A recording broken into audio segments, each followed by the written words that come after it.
Hewan. Hidung. Mati. Mulut.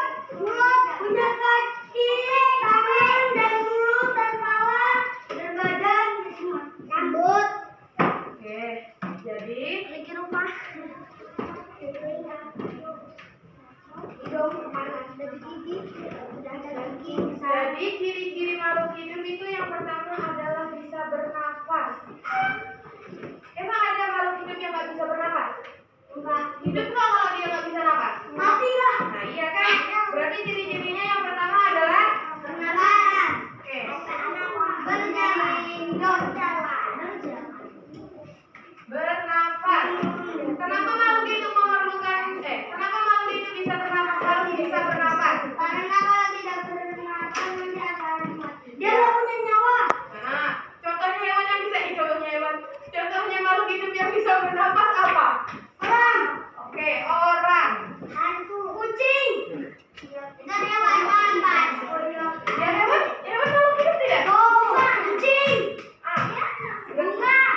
bunga iya, bunga termasuk ke dalam tanaman. Bunga. Bunga bisa bernafas. Bunga bisa.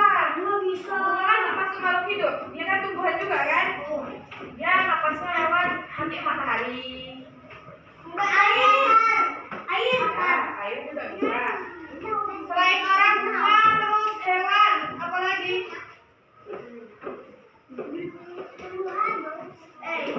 Pohon. Kipas. Kipas mana bisa bernafas? Hidup dia mati. Hidup dia. Terus ciri-ciri yang kedua? Siapa yang tahu? Bisa mempunyai mata. Iya. Bisa berbicara. Iya. Apalagi? Bisa buang air. Bisa bernafas. Bisa bernafas. Enggak dia. Bernafas. Maria. Melihat iya. Makhluk hidup perlu makan dan minum tidak? Berarti yang kedua ciri-cirinya adalah makan dan Selain puasa itu yang mana emang ada hewan puasa? ada di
diapain?